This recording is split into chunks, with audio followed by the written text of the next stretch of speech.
to introduce you to the WebEx screen. This is hopefully what you can see, apart from the fact that that's a picture of Laura rather than me. The chat screen is just down here at the bottom.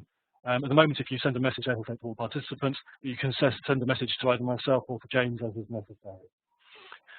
At various points during the session, James will be asking you either to write on the screen or to use your arrow pointers. To write on the screen, you'll need to click on this T button right at the top left-hand side of the screen. Then click somewhere else on the screen, anywhere around here, type, and then click the T button again to send your message. And there are 2 or 3 slides where you will be asked to do that. And to get one of these red pointers, you can just see next to that T button, there's an arrow there. That will give you put your pointer on the screen, which you can move around like that. And now I'm going to hand over to James. James, if you could unmute your microphone, and we'll get on with the session. Right. Well, good afternoon, everybody. My name is James Sheriff. It's a great pleasure to be sharing this webinar with you on Working Smarter, Thinking Global, about international negotiation and influencing skills.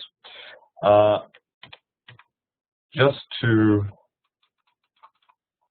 begin, I'm having a little difficulty in moving the slide onto the next one. Matthew, can you help me here?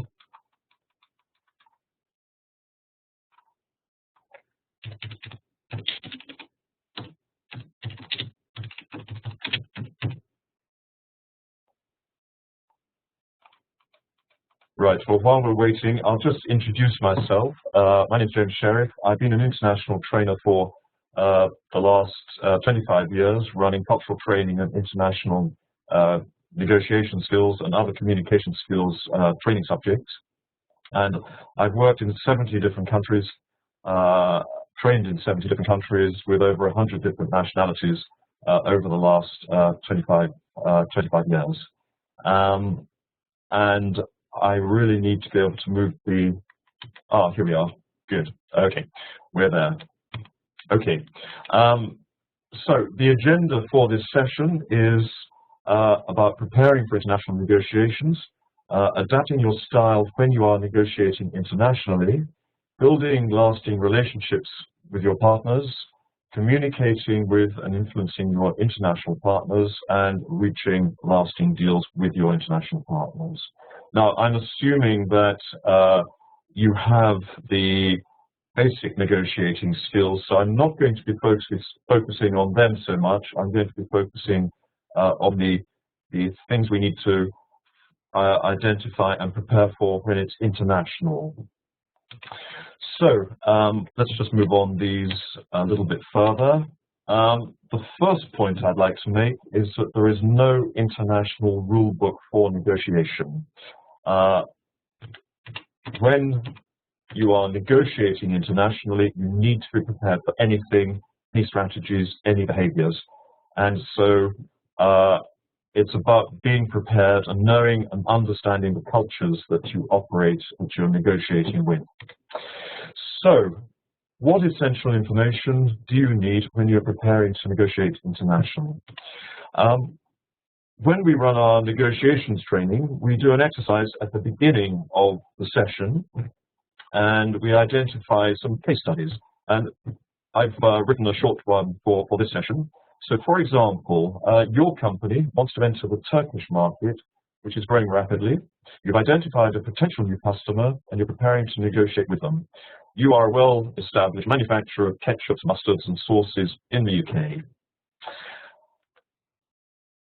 The company that you're going to be negotiating with is a company called Eurospan. It's a Swiss-owned retail chain whose headquarters is in Istanbul.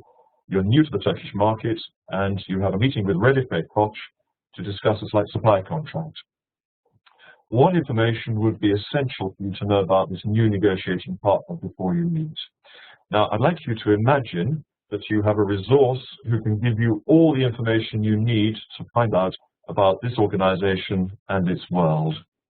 And what we do on the training courses with the group is ask them to brainstorm all the information that they would like to know about this organization and its world. And so they go off, they come up with a list of information, a list of questions. And the questions divide into three different categories. Firstly, a lot about the company. What is the turnover, the organization, the products, future expansion plans, creditworthiness, and so on. And it's important to get a really clear idea of who you are negotiating with, whether it's domestic or whether it's international. So that is very important. The next category is about the people that you are negotiating with. So who are you negotiating with? What is the job title? Is this person a decision maker? What will motivate her? What's she like as a person? And in Turkey, the first question would be, is Redife male or female? In fact, Redife is a woman's name. That is useful information to know, essential information to know before you meet for the negotiation. So everything about the person, the people, the relationships within that organization. The third area is about the wider market. Who are the competition? How well established are they? What's our competitive advantage? What's their competitive advantage? Who are their competitors in the market? So you get a clear picture of the market.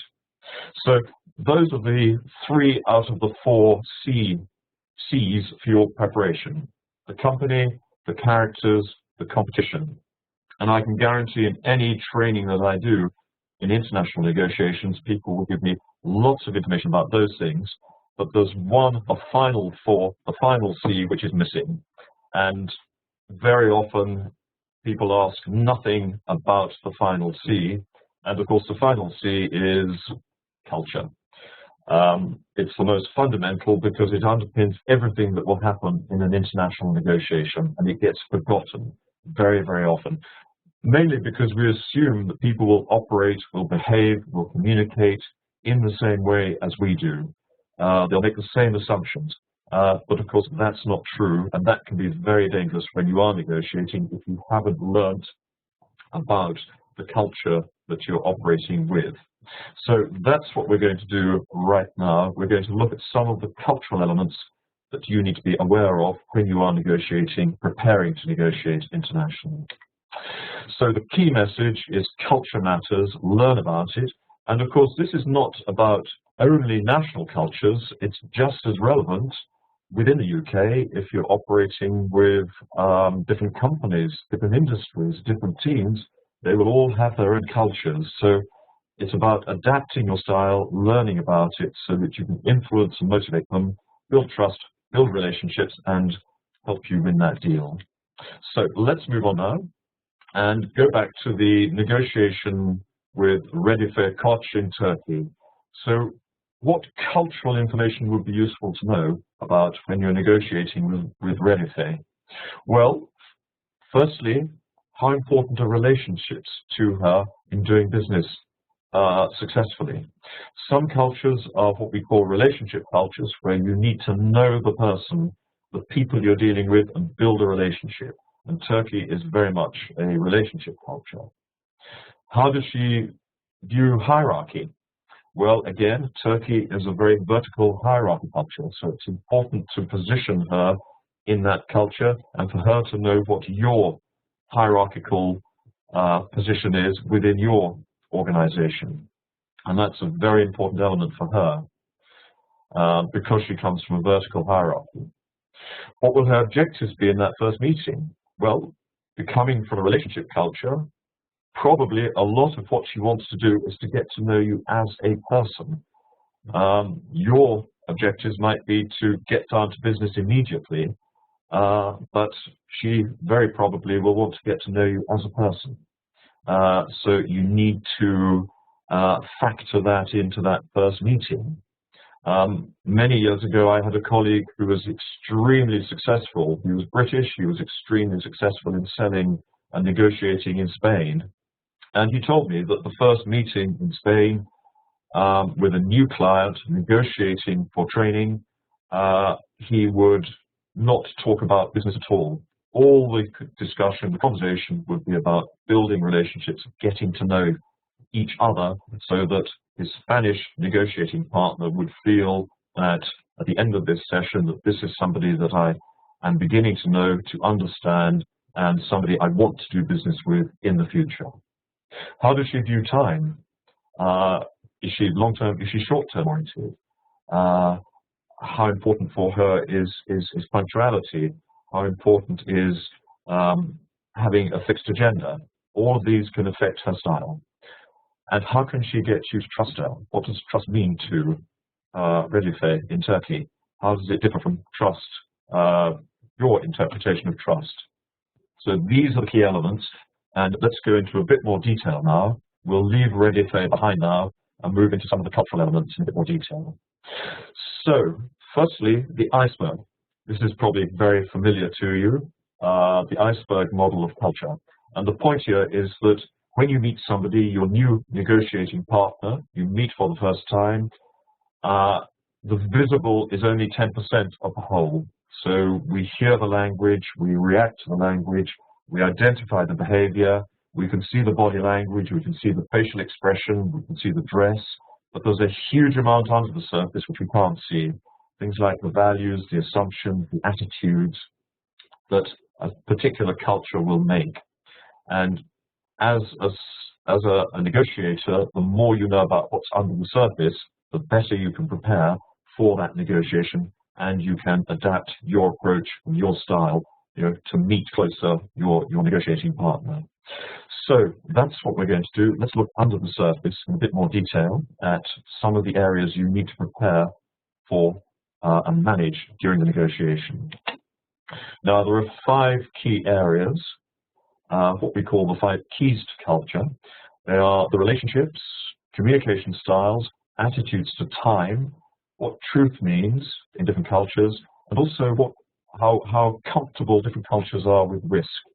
And understanding these is essential when you're negotiating internationally. It's also will help you in align your presentation to people from your negotiating partner from your different cultures. So let's start with relationships. Could you now just have a think about which you think are the individualist cultures and which are the group cultures? And could you write down under individualist and under group countries, cultures that you know are individualist or group? So just take a moment to do that, and let's see what you come up with.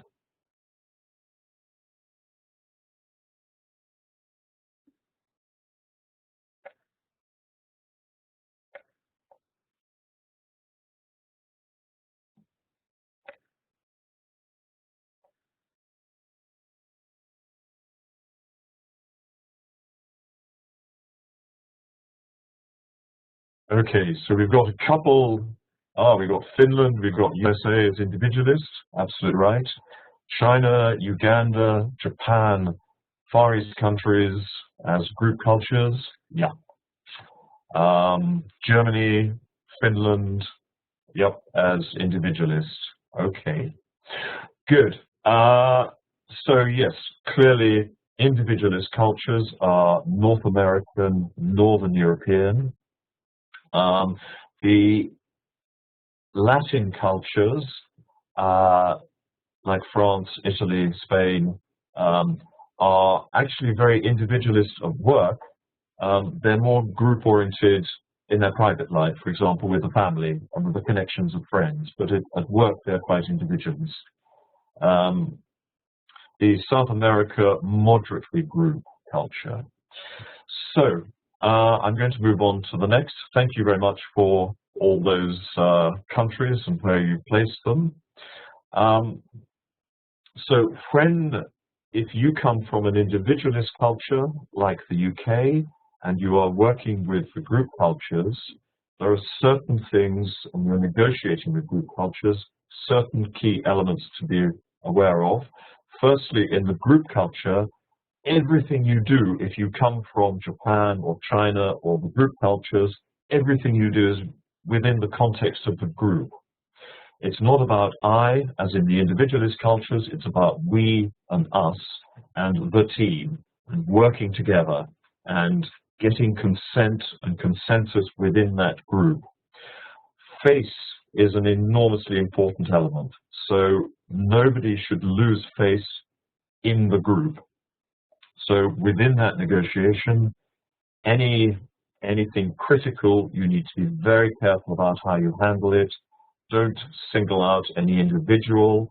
If there's any criticism or difficult messages to give to an individual, take them away from the group and negotiate that one-to-one rather than within the group. For group cultures, harmony, face, and avoiding conflict within the group are the most important things. Equally, for the individualist cultures, it's more about the individual, what you can do for me, what I can do for you. So it's a completely different approach to negotiating and cooperating and motivating. So that's the individualist and the group. Let's run through the other relationship elements. The next one is about hierarchies. The flat hierarchies, as you can see, Northern European and North American, including other Anglo-Saxon-based countries like Australia. The vertical hierarchies, Asia, Africa, Arab, Latin, the Mediterranean. France is a very vertical hierarchy culture. So, for negotiating with those cultures, if you come from a flat hierarchy, like the UK, the first thing we need to do is identify what the real hierarchy is. Who are the decision makers? Am I talking to the right decision maker? Am I negotiating with the right decision maker? Will that person have to involve other people in the decision? So very often with the vertical hierarchy cultures, the whole process takes much, much longer. With the flat hierarchy, individualistic cultures, you can get a decision from your negotiating partner much more easily. Or if you can't, if they're not empowered, they are quite comfortable about telling you who to talk to. The vertical hierarchy cultures are much more opaque very often, and it takes longer to identify who is taking that decision. It's going to take a lot longer. So building more time with those vertical hierarchy cultures and show respect for the different levels in hierarchy. If you are negotiating in countries like China or Japan, don't just go as an individual to negotiate, take a team. For the vertical hierarchy cultures, make sure you take older, more experienced, more senior people as well. So the senior people on their side feel they're talking to the right people on your side. So these are the key elements with the vertical hierarchy cultures. Let's move on to the third element with relationships, which is some cultures are functional, where the business comes first and you are judged on your business capabilities. And these are Northern European and North American, the Germanic world as well. In Germany, small talk is essentially a waste of time. That's something for, away from work. At work, it's about the business, it's about the process, it's about the functional elements. So the advice is, if you're working with those Nordics, the Germans, the USA, Switzerland, the Netherlands, don't waste time with all the small talk early on. Remember that for them, it's the business, the negotiation is the primary purpose. However, if you're working with the personal cultures like Latins, Mediterranean, Arab, Turkish, Eastern European cultures, for them to do business successfully, it's about knowing your negotiating partner, knowing your business partners, having a personal relationship. And the idea there is, how can I work with you? How can I trust you unless I know you as a person? And so the message here is for the personal cultures on the right-hand side there, is invest a lot of time and energy in building that personal relationship. Don't assume you can just go in, negotiate the deal, and come out again. It's about knowing you as a person, and it's not a waste of time. It's absolutely crucial. And this all connects with trust. For them, for the personal cultures, it's all about can I trust you? Do I know you well enough? And we'll come on to trust in more detail in a second. So let's move on now to communicating with your negotiating partners. We need to learn how different cultures communicate and to be able to adapt our styles to match theirs.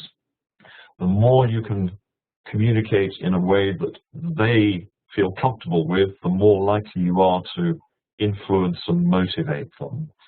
So it's about realizing that different cultures have different styles, and one of the key differences is that some cultures are direct, some are indirect. Direct, as you would expect, Nordics, Northern European, Germanic countries, USA, Eastern Europe, Russia, very direct. If you're negotiating with countries like Norway or Sweden or Finland, to be direct demonstrates respect and trust. Being indirect demonstrates, I'm not quite sure what you're talking about, can I trust you? So if you are British, as those direct cultures feel that we are very indirect, and they get confused by Brits very often because we like a more diplomatic approach, which is very good for avoiding conflict, but sometimes the information can get a bit lost for Nordics or Germans or Americans.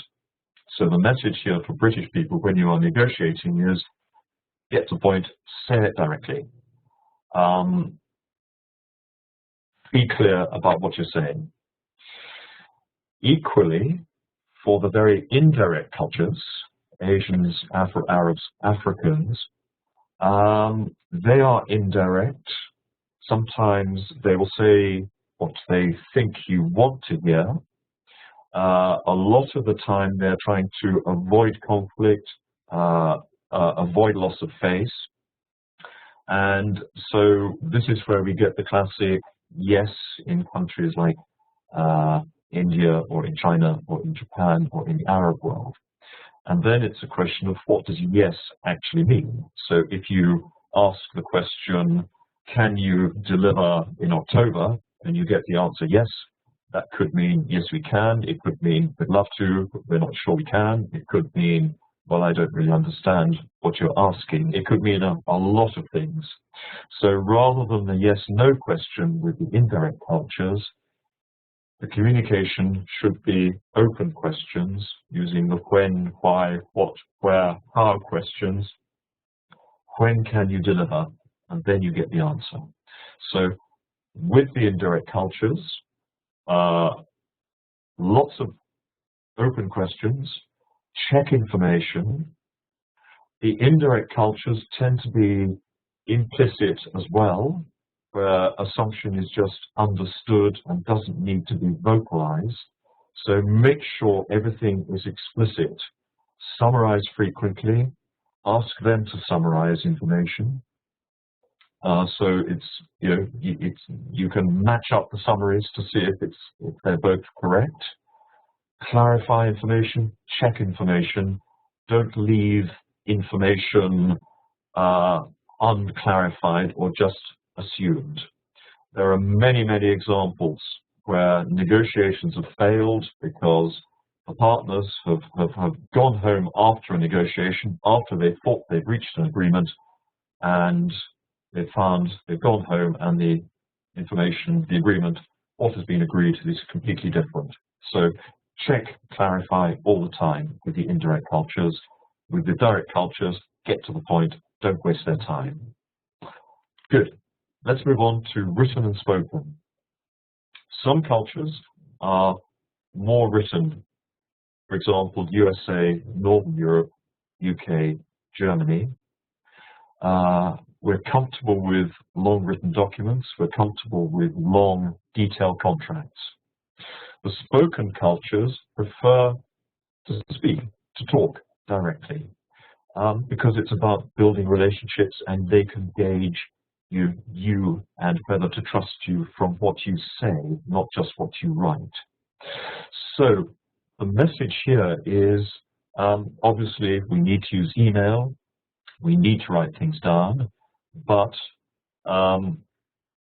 pick up that phone more often during the negotiation process with your spoken negotiating counterparts. Excuse me.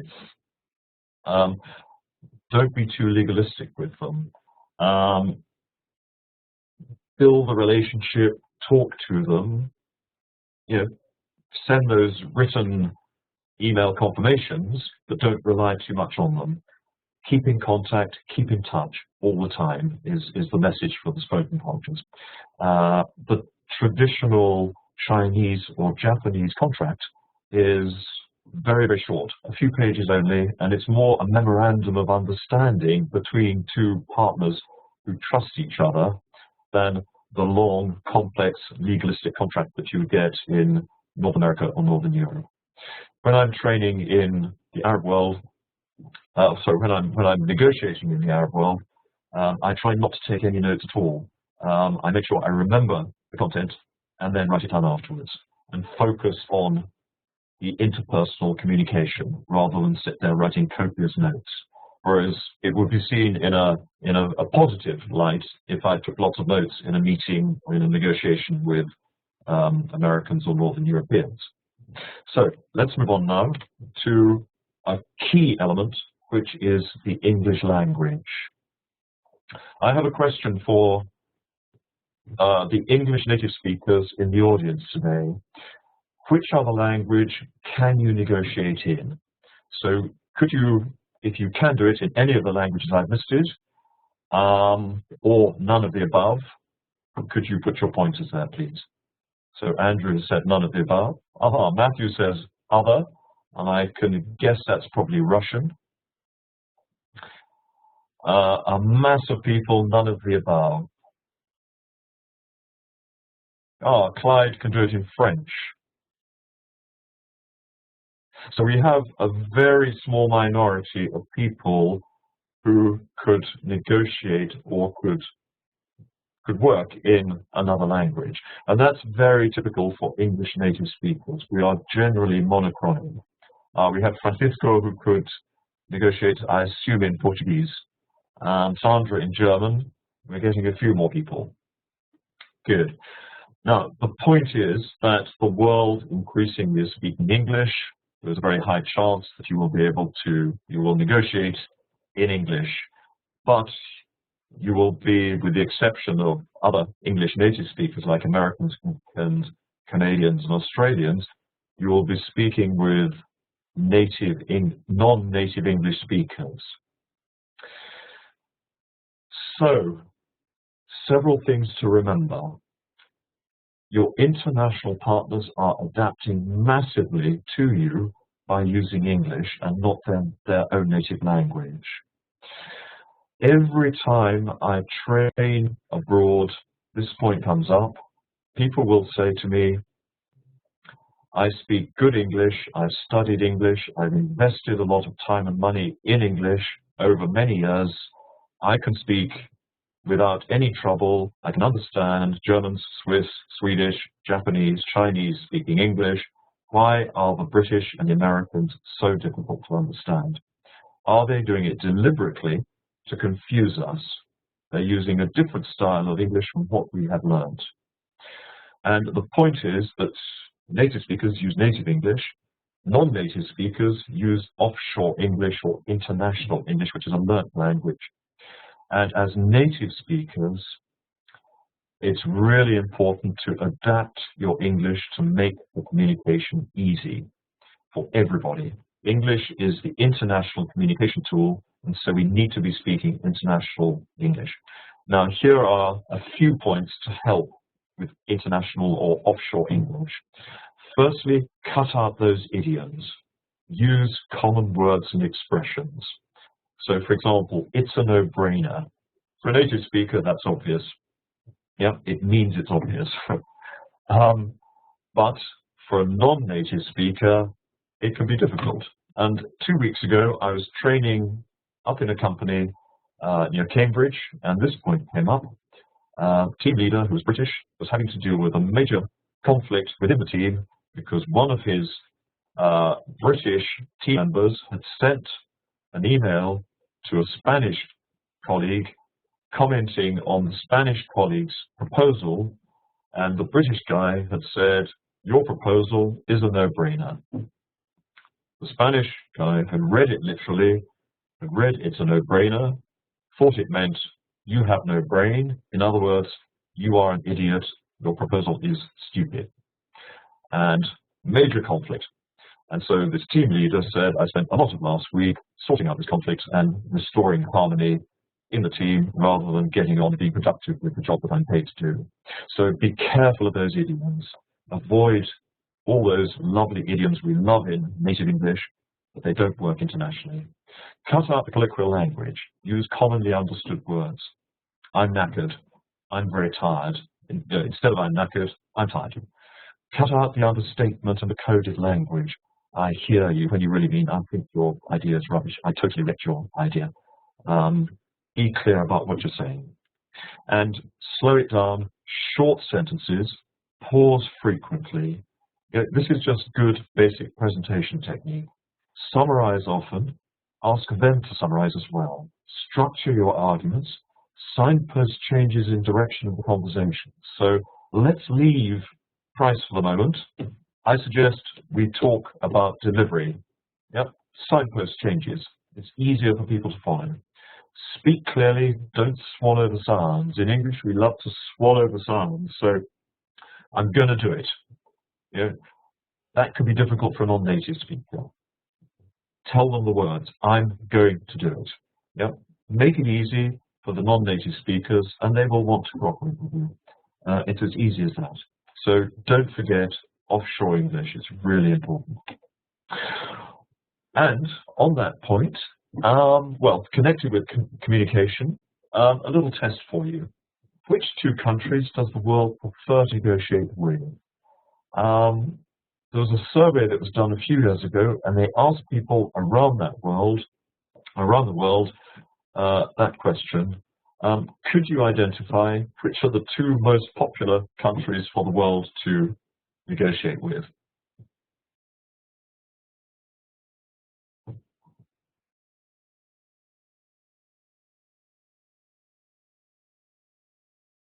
Right. You are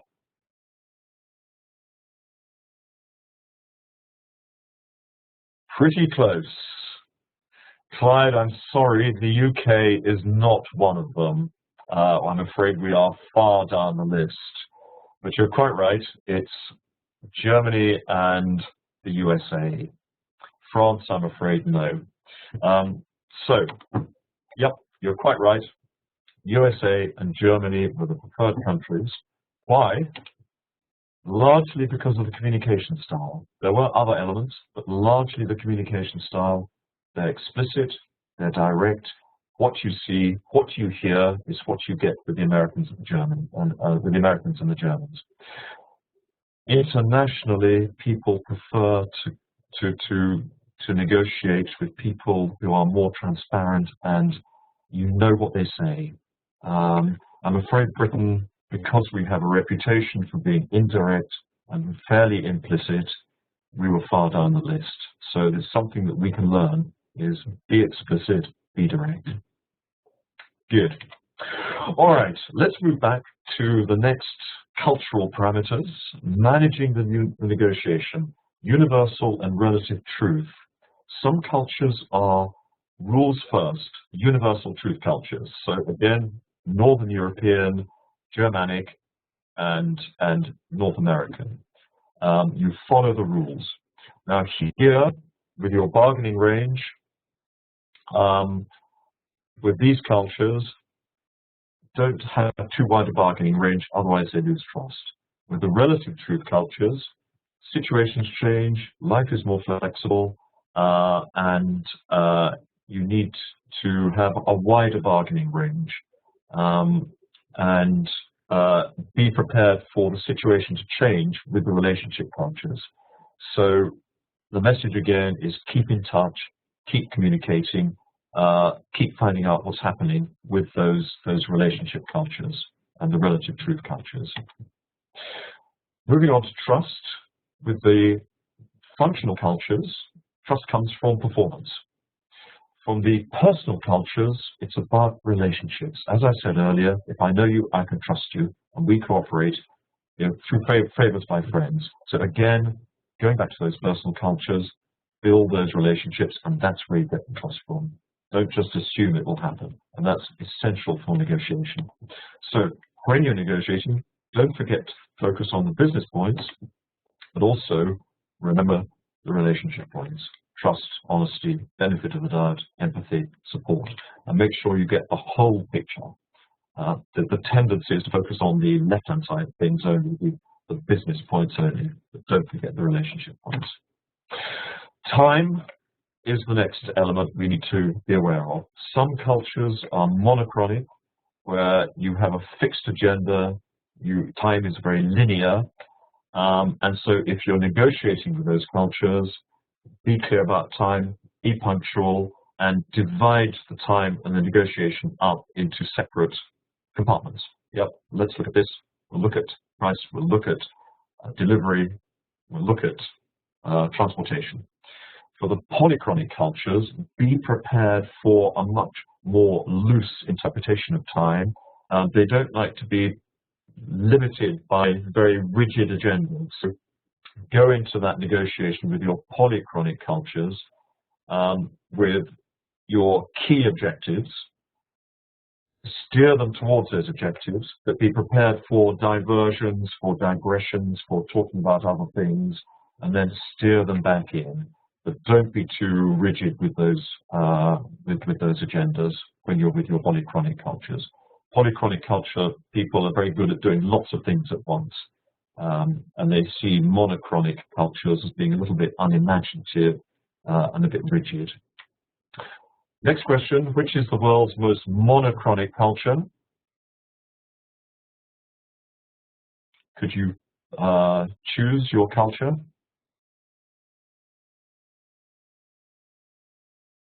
Germany's coming up, Switzerland's coming up, Japan's coming up, UK is coming up, Netherlands, more on Germany, more on Switzerland, USA.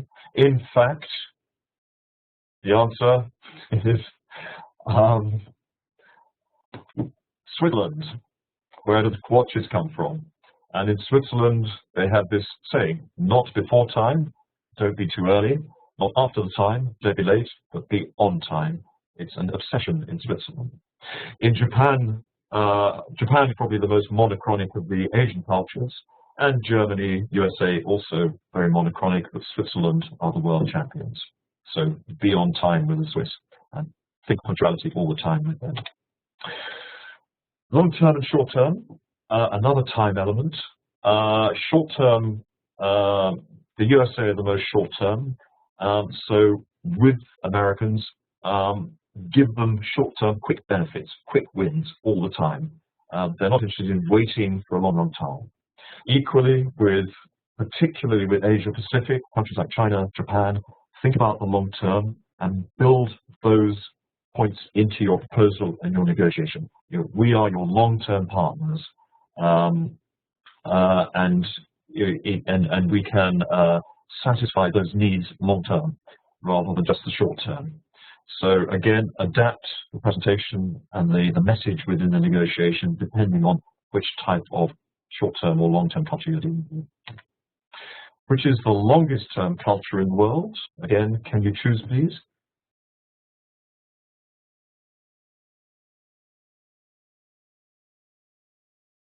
We've got Japan, India, China, more on China, more on China, more on Japan, Vietnam, Indonesia, quite a lot on China, the majority on China, and you're correct, yes. China, hugely long-term culture. They've been around for 4,000 years, and they have a very, very long-term perspective. So reflect that with your arguments in your negotiation. Risk, and we're coming to the end now. Some cultures are risk-embracing, some are risk-averse. With the risk-embracing cultures, arguments like opportunity, challenge are going to resonate with them. With the risk-averse cultures, they need more information, they need more facts, they need more time, they need to test things. So build in more time, build in arguments about guarantee, about how your products, your services are tried and tested. The references become very important with the risk-averse cultures. Don't push them too hard, too quickly. Equally with the risk-embracing cultures, particularly with the US, be prepared for a quick decision and action. Have the key messages that you want to get across. Have the supporting material in the background, but don't bore them with too much information too soon. They can always ask for it. But remember that some cultures are very risk-averse. Again, Asia-Pacific, very much so. Continental Europe, countries like Germany, very risk-averse. So don't push them. Don't try and speed up the process. Be patient and have all the information, have the facts, be prepared. They don't like negotiators who come without all the information. Make sure those presentations are completed and be prepared to go through them methodically with the risk-averse cultures. So, to summarize, ladies and gentlemen, reaching lasting deals, SOPOP is one of the classic acronyms from negotiations. Soft on people, hard on points. Focus on those relationships wherever you're negotiating. However, with the functional cultures, get to the point quickly, don't waste their time, build relationships outside the negotiation where it's possible. The personal cultures spend lots of time relationship building, enjoy the process, remember the face question, the status, the hierarchy. So SOPOP, soft on people, build that relationship, but be very tough on the points you want to achieve. And classic negotiation preparation, identify your targets, identify your bargaining range, keep it limited for the universal truth cultures, wider range for the relative truth cultures, but be clear, be tough on the bargaining points, the objectives you want to reach, but spend as much time on building those relationships, because that's what makes a lasting relationship, business relationship, and makes for successful negotiation. Communicate effectively. Offshore English, don't underestimate it. Increasingly, the world prefers not to talk to native speakers because we are too difficult to understand. Check all information. Don't assume anything. Summarize frequently. Confirm everything. Different cultures, different assumptions. Don't let that wreck the negotiation. Ask a lot of questions. Find out information early. Be careful of those yes-no questions with Asians, Arabs, Africans, the indirect and the implicit cultures. Adapt your style to match the culture you're negotiating with, and don't forget they are adapting a lot to you as well. They're speaking English for a start. Encourage those implicit cultures to be explicit through questioning, summarizing, and clarifying. Be clear and to the point with those explicit cultures. So here are some of the key areas to think about, to prepare for. I hope that's been useful, and that's it. So now, are there any questions? And thank you very much for your attention, ladies and gentlemen. Thank you very much indeed, James. That's really learned a lot as well. Actually, I've seen the slides before. There is a couple of questions that I've had through the chat. The first one is in two parts. The first part I'll answer myself, and the second part I'll answer. Basically, it's asking about negotiation in the Middle East. The first half of the question is, yes, we can do a training program specifically to help you in the Middle East and with your negotiations in the Middle East. I think this was particularly to do with Qatar, actually. But James, perhaps you could give us one or two specific tips on things you would do to make sure your negotiation went more smoothly in the Middle East. Firstly, back to relationships. That's the absolute key. I'm in the middle of a negotiation with a Qatari company It's been going on for 2 years. The first meeting lasted 4 hours, and for the first 3 hours, we talked about Qatar. We talked about my experience of living in Sudan and in other in other Arabic countries. I was asked about my experience in the Gulf region. We talked about everything except business. If I had gone in a very pushy way, a very sort of monochronic, I want to achieve A, B, C, D, E in the next 45 minutes, that would have been the end of it. So it's about timing and relationships. Arabs are very polychronic. The classical Arab meeting can appear chaotic. People are coming and going, the telephone's ringing, people come in for what seems just like a social chat. A million things are happening.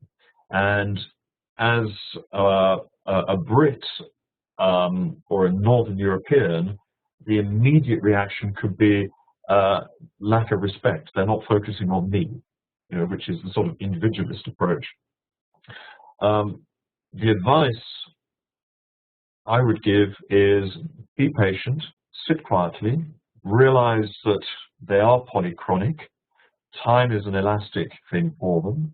Relationships are what they work around, and just sit there patiently. Don't look cross, don't look irritated, and then when the attention comes back to you, continue the negotiation, continue the discussion. But patience is admired. Don't get aggressive.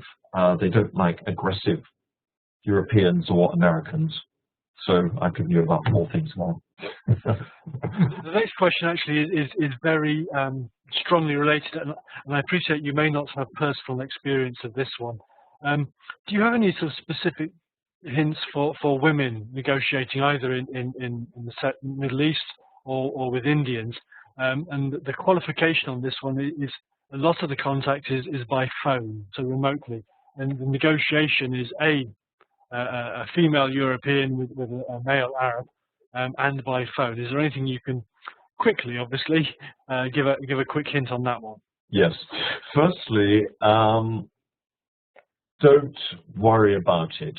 I know many women who are very successful at negotiating in the Arab world. There is a perception that it's such a male-dominated world, but international business realizes that there are many women at very senior positions who are very successful. So don't put yourself in the weaker position in that respect. Focus on your credentials, your experience, your decision-making powers, and communicate those assertively, confidently. Don't get aggressive, but be confident about who you are, what your credentials are, what your authority is. And that actually is very important. Make sure the voice sounds authoritative and in control. If it's only telephone communication, but it is a challenge, but it's not impossible by any means. I know many women who are very successful in the Middle East. Thank you very much, James. There are 1 or 2 more questions which I think we'll address privately later on. They look like they need some extended answers. So if we haven't answered your question, thank you very much. We will come back to you. Just wanted to remind you that these webinars are going on also. There will be another one in about 6 or 7 weeks on matrix leadership. If you have further questions that you haven't asked during the session, please do get in contact with us. You've got my email address. You've also got Laura Mayo's email address.